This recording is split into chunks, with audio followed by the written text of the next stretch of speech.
They're all pretty small today. Nothing. Oh shit, we have a shark on. Let's go. Oh, there's a fish. Another pompano, baby. Let's go. Is that one too? Heck yeah. Actually ran out with it. Oh, there's another one on the short rod. Oh, come on. Oh shit, double hookup. Double hookup.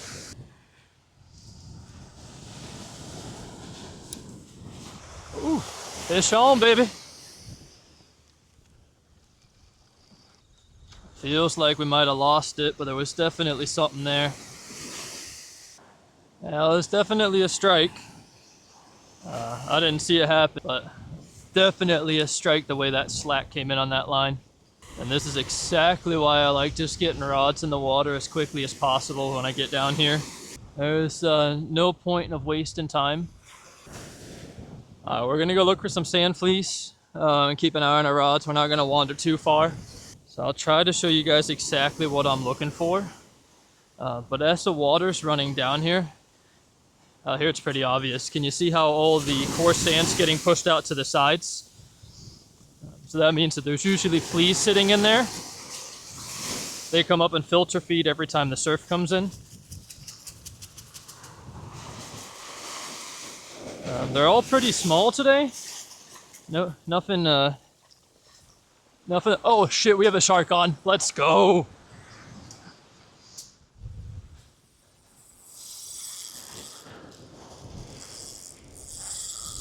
Let's go, baby. We had a mullet tail on this one. About I'd say about an 8-inch piece. Hopefully we don't get tangled in our own lines here. Feels like something decent. I'm gonna guess about a 5 to 6 foot shark here initially.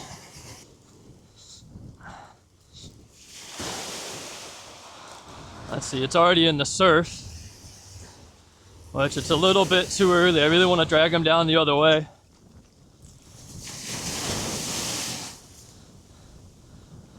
That little sharp nose?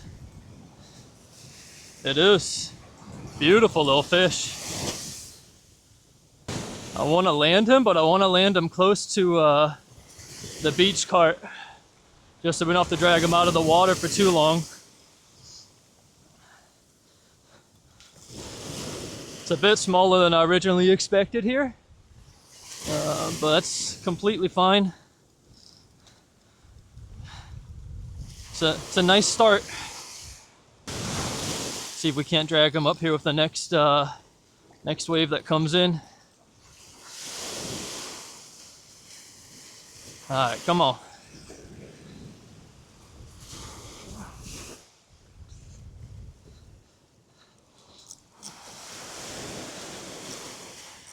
Big sharp nose.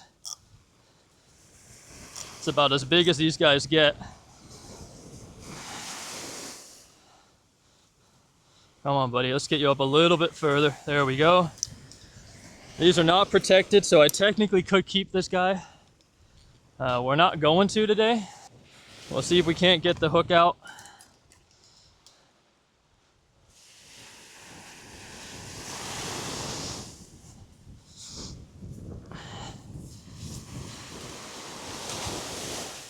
It's a nice, probably what, three, maybe 4 footer. There we go.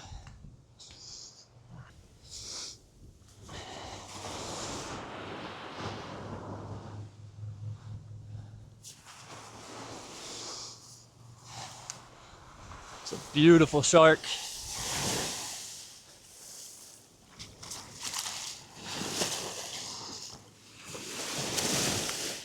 Come on, Bubba.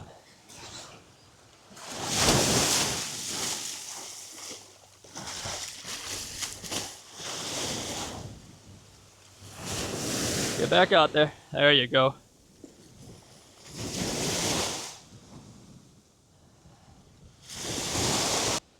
Great little start. I think that's a hookup within the first 5 minutes, so definitely something to do. Let's get a new hook crimped on here and see if we can get another one. Whew. All we're using as bait is the rear end of a mullet, just like this, so we'll get another one out, see if we can't get another sharp nose. Hey everybody, so welcome back to another episode of Catching Outdoors. As always, my name's Matt. We're down at Barn Park again today. However, for once, we have the tide conditions perfectly lined up with when we had a chance to go fishing. It's currently 12:45 and high tide set to be at 2:30. So we're going to be fishing that second half of the incoming tide, which is usually optimal here on the beach. Barn Park's a high erosion beach as well. It's taken a bit of abuse recently, but it's starting to come back with a nice slope, as you might be able to see. Meaning all that bait that's sitting right on that surf line is getting stirred up, getting pushed back out, and the pompano, whiting, catfish are all sitting right there on the edge and just having a feeding frenzy every time that tide's getting pushed in. So I'll see you guys back when we got the next thing. Beautiful hookup on a sharp-nosed shark after with like the first maybe 5 minutes of being down here. Hopefully that's not one of those where it's like you get an instant hookup and then nothing else for the next hour or two. Hopefully it's a sign of great things to come. If we can get another shark or a small fish, I don't really care. I'm just down here to catch stuff today. So we'll see you guys back in the next action.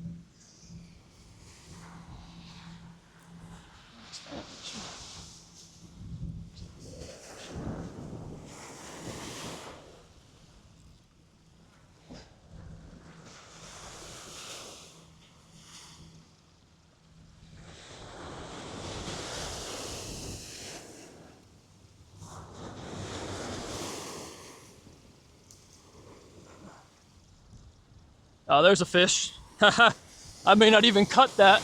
That was literally perfect. Keep it on, keep pressure, keep pressure, keep pressure.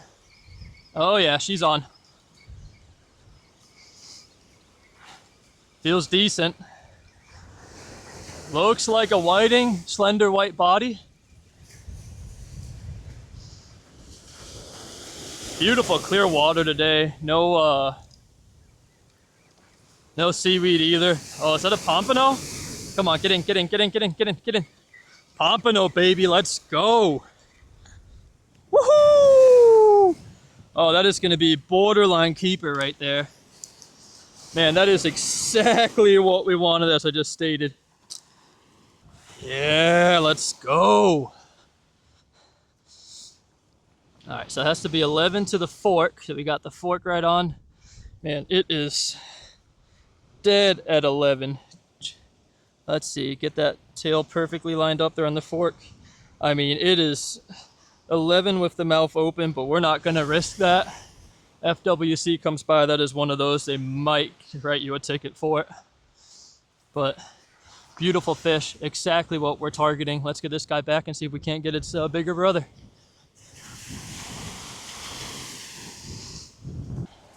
But man, what a start to the day. This is what happens when you fish the ideal, what's it called? When you fish the ideal tide conditions. It just works different, man. Oh, jumbo right there.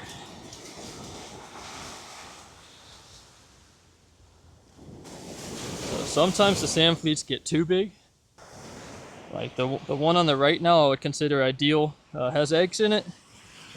Perfect size for any size fish to get in their mouth, get the whole hook in there. You can see the one here on the left is giant. It does have eggs as well, so we'll go ahead and keep it. Still a shot for a big fish to eat that. But usually what happens is the smaller fish pick them apart, never get the hook in their mouth, and you just lose your bait. Oh, there's the fish. Third rod, yep.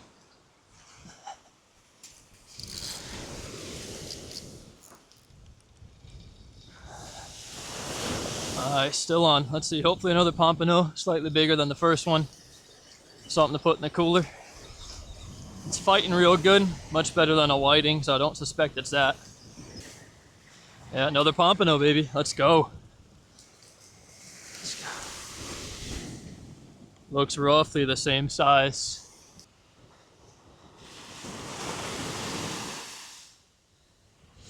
Circle hooks are nice and easy to get out.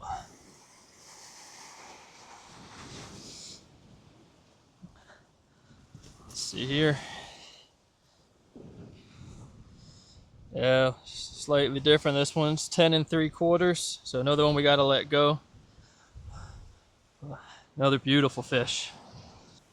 But yeah, that color change out there seems to be the sweet spot here today. So we'll keep fishing it. Well, next time we take the short rod in, we're gonna cast it out as far as possible. We've had it in short, haven't seen any strikes on it. So try to get a little bit extra distance and go where we know the fish are.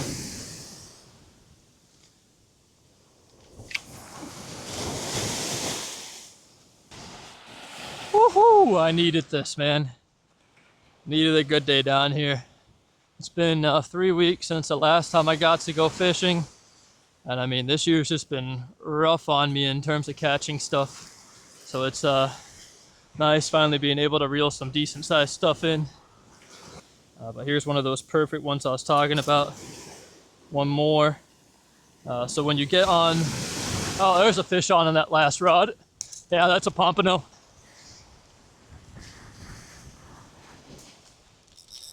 Get tension on the line. Tighten down that drag a bit. Another pompano, baby. Let's go. Is that one too? Heck yeah. Let's see.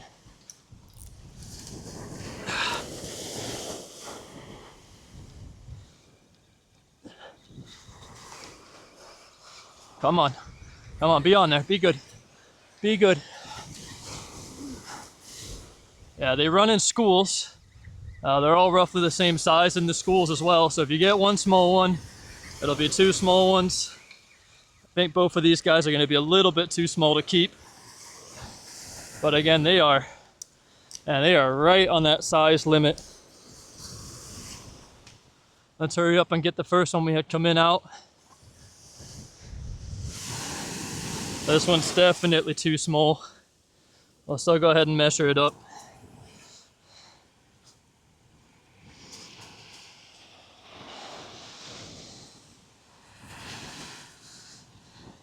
Just to get an idea, but that looks about 10 inches once again.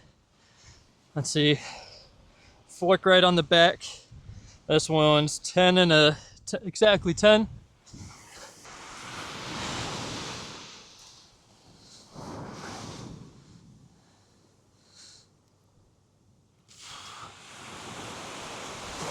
This one looks a little bit nicer, but I still think it's going to be just short. Let's see here. Another 10 1/4 once again. That's 4 pompano though. What a day. Beautiful fish. Yeah, they're staying out a bit deeper. So I don't think our short rod's gonna reach today. We'll leave it out there anyway. Usually the pompano are a little bit deeper than the whiting. So we might be able to get on some whiting on the short rod at some point if they come by. Beautiful double up. This is in terms of fishing, this is what you live for. Nothing beats a family life at home, but this is a good second place in terms of things that I value in my life. Wife and kids is always gonna come first, but man, a good day of fishing on the water. Just it's about the only other thing that can get this big of a smile on my face. Got a beautiful sea turtle right there as well. Let's get that rod back out. But man, it is hard to beat being outdoors, seeing some beautiful big wildlife and catching some others.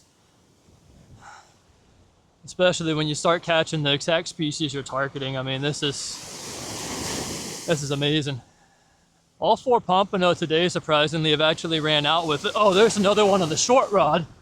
After I was saying we weren't going to get anything on it.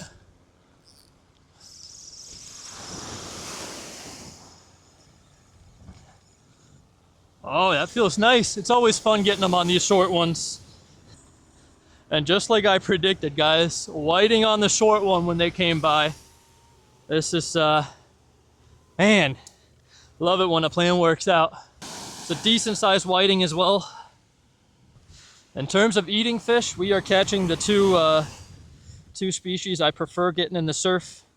In terms of sports fish, yes, you can get redfish out here, which is obviously a much different game. I don't like keeping redfish. I think they're a sports fish, just like I would consider a largemouth bass.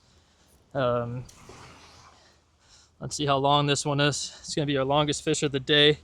It's a total length. These have no limit on them, but it's 13.5 inches.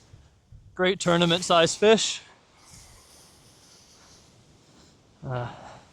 You guys can see that's a good bottom feeder right there. Right in close to the shoreline like I called. Get them in the cooler. Way down in the distance, they're rebuilding Flagler Pier. They tore down the old one and putting a new one up. I don't know if the camera's gonna reach that far. But when that new one's finished, which should be by end of year, we'll definitely get some videos out there too.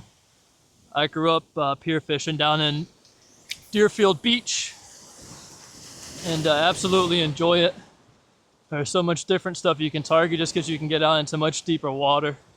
I'd be surprised up here during the kingfish run if we couldn't get on some kingfish out at the very end.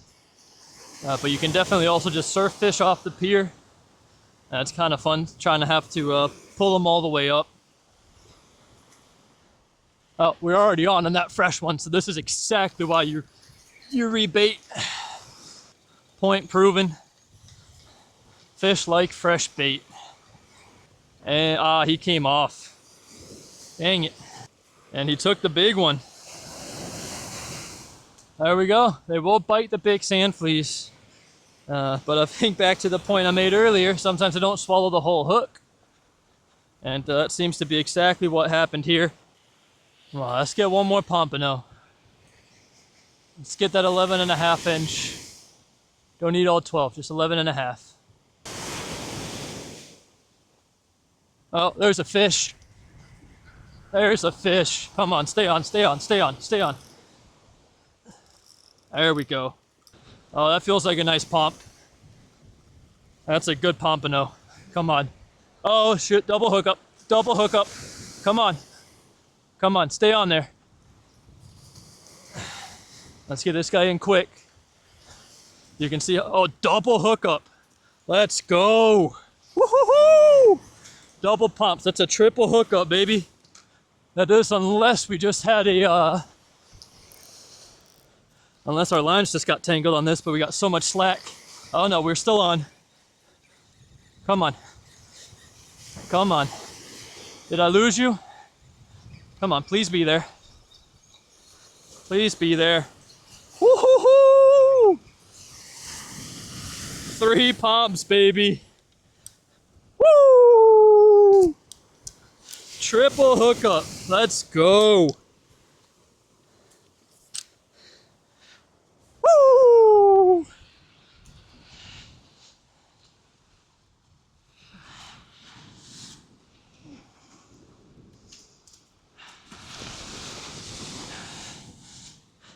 Let's go. Nice pump here. Gonna be short. Let's just confirm. And 11 3/4 again. Let's get him back in.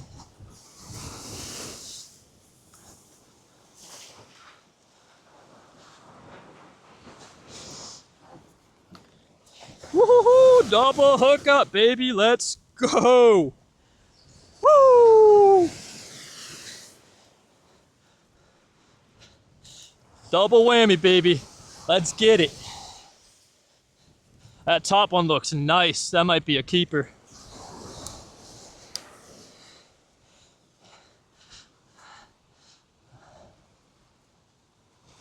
Let's get the smaller one measured first.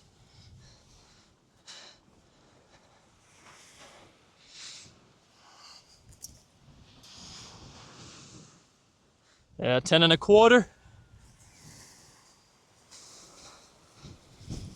Woo.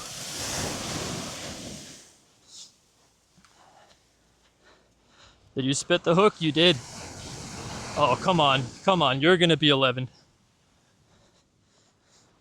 Let's get the mouth pointed the other way. Trust that direction a little bit more. Get that nose right on. Let's go. We are right there. We got 11 3/8. Woohoo! Pompano in the cooler. Let's go. Keeper pump, baby. Oh, and we're on again.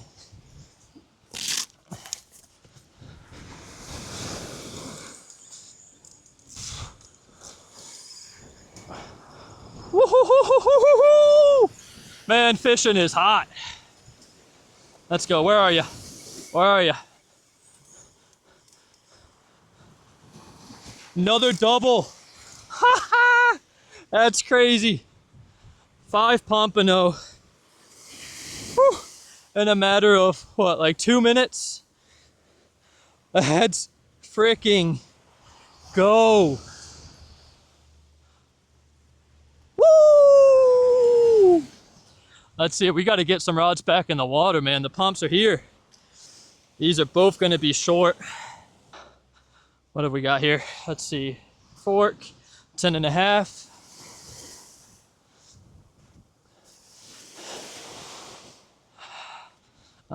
Come on. You are all wrapped up.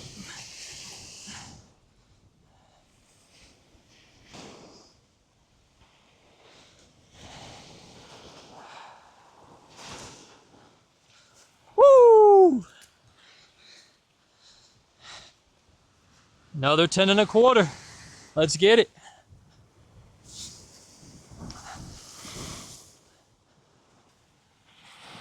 Man, 5 pompano in a matter of, I don't even know, what's that, maybe 2-3 minutes? 3 of them on at the same time, and then as soon as we get that last one off the hook, we get a double hookup on the last short rod. I mean, if that's not proof that you need, that they swim in schools, I don't know what is. Man, what a blessing. Thank you, God.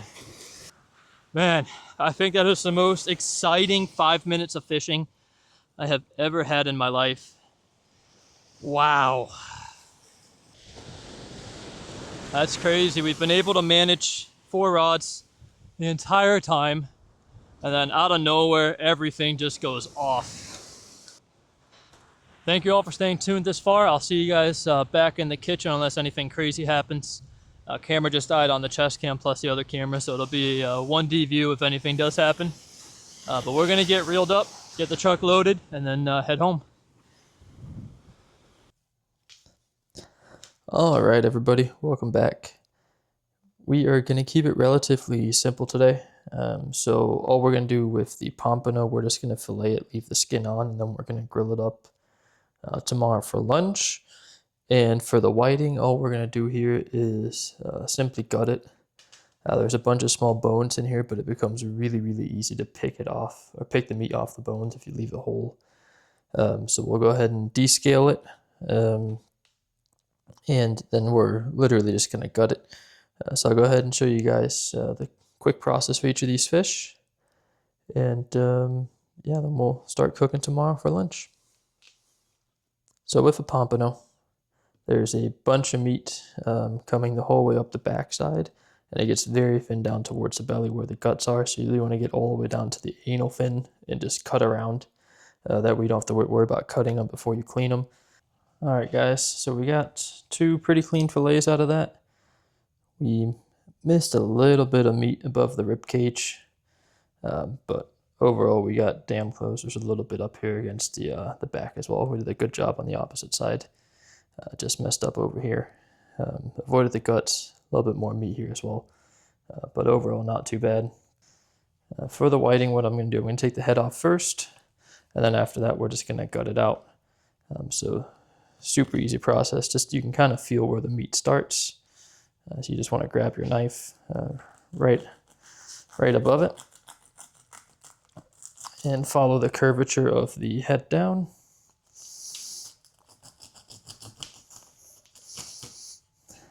And you don't want to go all the way through the guts. You just want to go right there. And then what you can do is come down on the outside here. Well, this one was carrying eggs.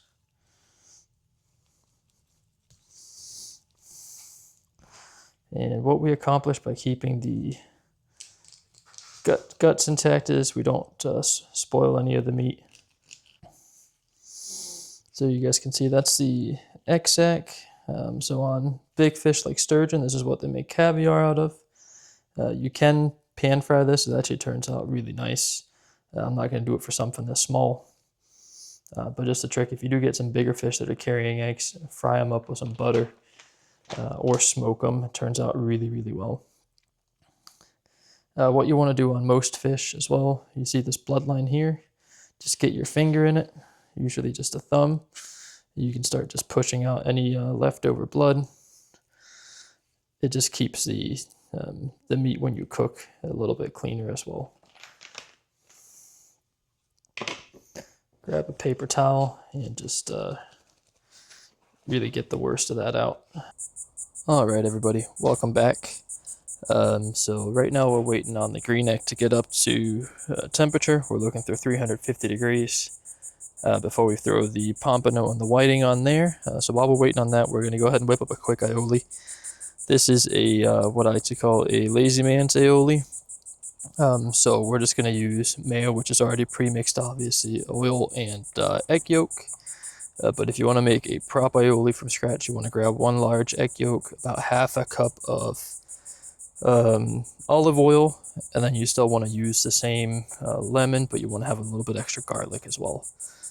So today we're just going to do the lazy one, a little bit quicker version, but maybe in another video we'll go ahead and show you guys how to do it properly from scratch. All we're going to have to do here, I'm going to start out by taking the garlic and lemon. So we're going to take about a third of the lemon.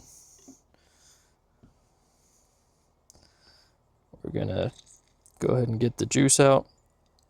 Don't want to overdo it. I'm just making a small batch here because we just have enough fish for one sandwich. So we don't need a large batch of the aioli, which is the other beauty of making it with mayo. You can adjust your portions much more. If you make it with an egg yolk, you still need that same ratio of olive oil. So you're not able to cut it down as much as you might want to. We'll also grab about a third of a clove of garlic. You can mince it, chop it finely, do whatever you want. I'm just going to do a rough chop on this. So once you have your garlic chopped, just go ahead and get it into that lemon juice. What that does, it just allows the lemon to absorb some of the flavor, meaning it's going to get mixed a lot better into the mayo once we start blending it all together. So give it a quick stir, and otherwise just let it sit. Alright, so while we let this sit and just kind of absorb the flavor, I like a little bit of green in it just for some color, plus a little bit of extra flavoring here. So I have some fresh chives I picked in the garden, plus a jalapeno from the garden as well. We're just going to take the second half of that jalapeno, get some nice long strips here, makes it easier to chop. That butt end, we'll just go ahead and toss it. We're just going to dice this up. I don't care if it's too fine. I like a little bit of crunch in there. That'll be some nice contrast to the fish. And once those are chopped up, just get them back into that lemon juice mixture as well.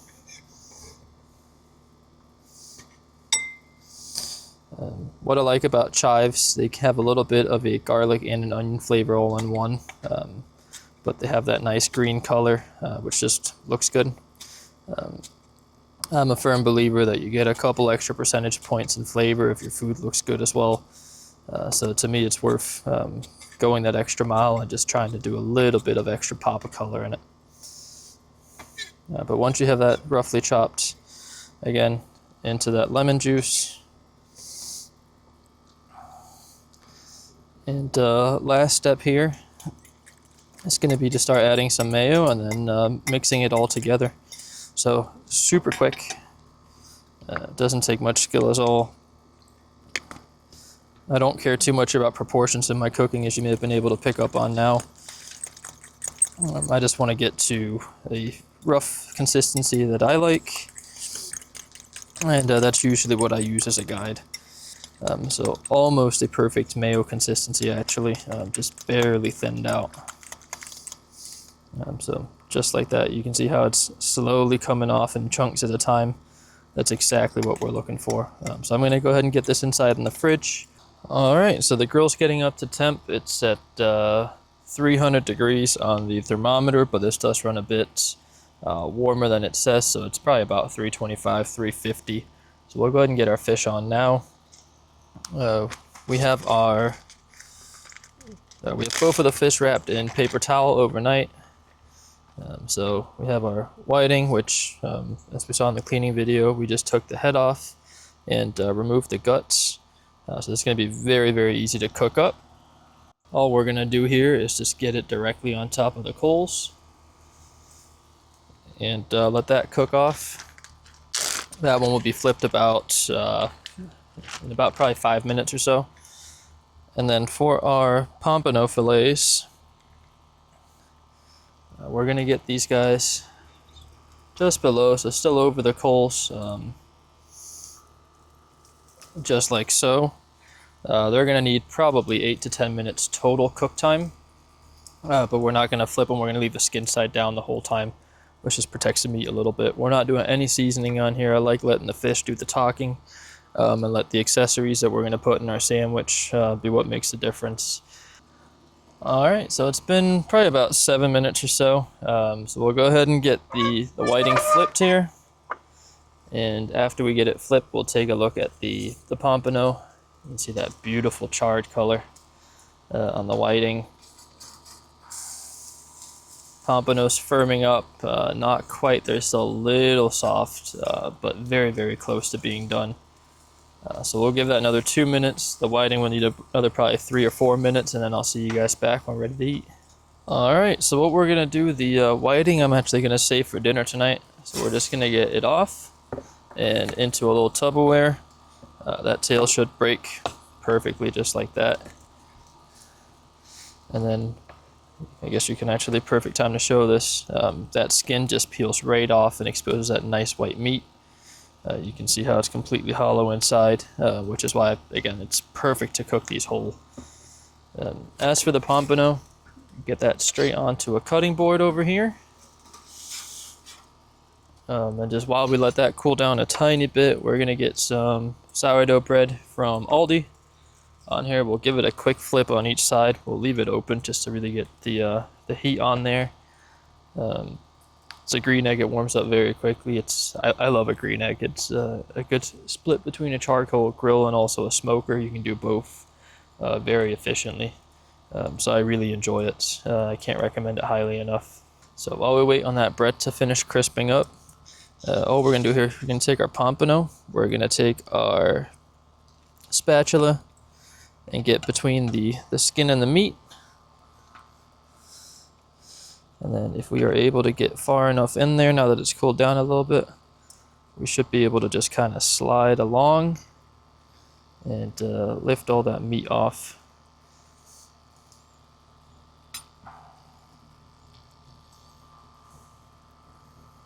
Just like that. If we flip that over, you can see perfect clean fillet, no skin whatsoever. Go ahead and lay that skin off to the side, or repeat for the other side. But let's get our bread off. Should have a nice color on it. Yep, look at that, exactly what we're looking for. So we'll go ahead and get our 2 pieces of bread laid out here. Get our jalapeno chive aioli. Get a good amount on each piece of bread. Go ahead and spread it out. I'm going to go ahead and do a bed of lettuce. We got 1 bad piece there. Go ahead and get both of our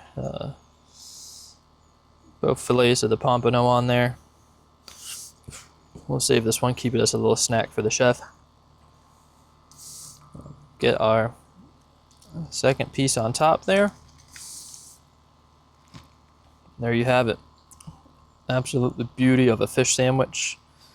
So we'll go ahead and get seated at the table, take a bite of this, give you guys an honest review, and that'll be the end of the video. Alright everybody, thank you so much for staying this late into the video and watching it. Here's our beautiful pompano sandwich with that homemade aioli and a little bit of a spring mix in it. We'll go ahead and take a bite out of it, let you guys know how it is. Absolutely amazing. Pompano is such a sweet fish. Just doesn't need anything to support it. Just yeah, I mean, again, no seasoning on it, literally just on the grill for about 8 minutes. A little bit of oil on the side, some nice fresh sourdough that's just been crispened up on the grill, and that's all you need. I could eat this every single day. I want to say thank you guys so much for staying tuned. Thank you to all the subscribers. If anybody did enjoy the content, please go ahead and leave a like, comment, or subscribe as well. I really do appreciate it. So the goal is to hopefully keep encouraging the next generation just to get outdoors, get to fishing, do something besides sitting behind computers. I know I say it every single video, but it's something I really do believe needs to happen in the world. I think everybody's getting too strung up about sitting inside playing video games and take it way too serious. So get outside, slow down, get some stress-free living, and really just enjoy your life and everything that God has put in front of us. So thank you all.